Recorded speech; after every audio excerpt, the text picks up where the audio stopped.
I'm going to share with you some of my April and May favorites. I'm going to have some TV shows, an app, a few beauty products. I don't have a ton, so this is going to be a fairly short video, but I just wanted to share some of the things that I have been loving recently. So I'm going to go ahead and start with my beauty products first. So the very first thing is a lip combo that I have been loving. And the first thing that I have is the, I assume this is Maybelline. Is this Maybelline? Colorsensational? Is that L'Oreal or Maybelline? Whatever, the Colorsensational lipstick in Luminous Lilac. And this I got from my trade with some of the other ladies on YouTube in my traveling beauty box. So I will link that video down below if you're interested. I believe Amber F put this one in, but it is just a very light peachy color here. You can barely see that on my hands, but I will do a close-up of that. It is very shimmery and very light. I don't tend to go for nude colors, but for some reason I really like that one. And then over top of it, I've mentioned this before, is the NYX Butter Gloss in Eclair. This is one of my absolute favorite lip glosses, and it's just a light pink color, and it adds a little bit more life to it.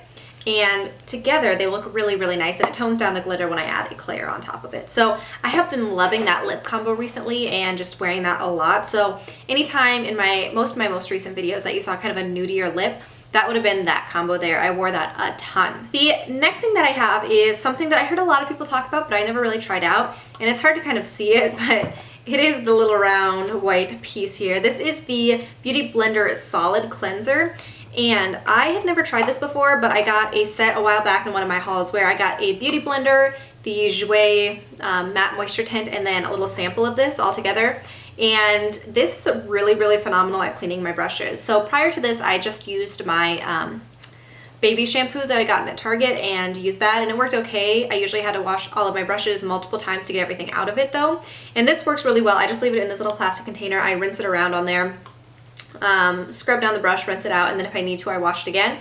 But doing it this way, it lasts a lot longer. I just brush it in there, get the soap on it, and then that way it doesn't go to waste like under the water and things like that. So I've heard people say that there's the Dr. Bronner's one that is a dupe for this that I'm going to try out after this is gone, but this is really, really good. I'd never tried a bar soap with my brushes before, and it helped a ton. The next product that I got is something that I got in the Sephora VIB sale in April, and that is the Boscia Makeup-Breakup Cool Cleansing Oil. And this, I don't feel like I've used up very much of it for what it is. It is basically just a cleansing oil. When your face is dry, you rub it all over your face and then you wash it off. And it does a really nice job. I use this a couple times a week. I don't use it all the time because I feel like it might break my skin out all the time if I use it constantly. But I really, really like this a lot. It takes like 1.5 pumps and it takes off all of my makeup, so it's gonna last me quite a while, I think. And it does take off my eye makeup really, really well. I feel like my face is super clean and it rinses super clean so that I don't still feel like I have residue, but I still always wash my face after. But this is a really great product if you're looking for a good cleansing oil. I really, really like this. The last makeup product that I'm going to mention today is the L'Oreal Infallible Pro Matte Foundation. This I mentioned in my last favorites video as well, but now I'm like down to here. I love this foundation. I think it does a really nice job of staying all day on my oily skin. It makes my skin look super flawless.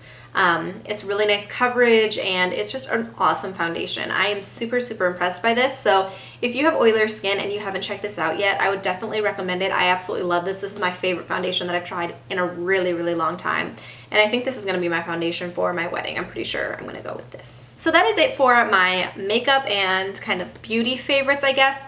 I haven't had a lot of things that have just absolutely wowed me in the last couple months. I've been sticking with the same couple of products, trying to finish some stuff up. I did want to mention a couple of TV shows that I've really been loving. I have absolutely been loving IZombie, which came out earlier this year.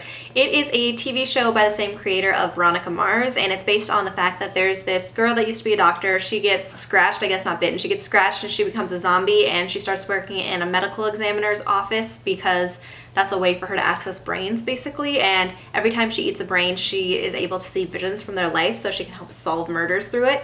It's a really good show. It's got some good humor like the Veronica Mars series did too, but it's also got the detective element of it, which I like. It is a little bit gory at times because it's, you know, a zombie show, but I really, really like it. I think it's really good and I love watching it. I need to get caught up. I missed 2 episodes, so I'm a little bit behind, but it's a really good show. And then also I watched the entire series of the Mindy Project recently, which I didn't think I was gonna like as much as I did, but it was really funny and I got hooked on it. I watched all 3 seasons in like a month, I think, and it just got canceled by Fox, but I hear that they're picking it up on Hulu, so it's going to be a Hulu only series, so that'll be exciting, and I'm pumped to see what happens because it wasn't as good in the 3rd season as it was early on, but there's elements of it that I'm excited to see how that plays out. So those are it for my TV series. I also just wanted to mention an app that I've been using. I heard Rachel Whitehurst talk about it and I thought it was a really good idea. It's called Plant Nanny. So basically what it is it's this app that encourages you to make sure you drink enough water every day. So you have these plants that you water every time you drink water. And you put in your basic statistics like your height and weight and how much activity you do, and that determines how much water you should drink. And I have these 2 Camelback water bottles, and they have little filters in them. These are each 600 milliliters, so according to my height and weight, I should drink about 4 of these a day. And I don't always do that. Like last week was our last week of school, and I was crazy busy. My sister had surgery, and it was just insane. So that week I did not do very well with drinking enough water, but in general, it really helps me make sure that I drink enough water, and I feel obligated so that I don't kill my plants. So there's that. Yeah, I would love to know what your guys' favorites are. If you've used any great apps lately or seen any great TV shows or used any really awesome beauty products, I would love to hear all of those. Leave those in the comments for me down below. I hope you guys enjoyed this video, and I'll see you in my next one.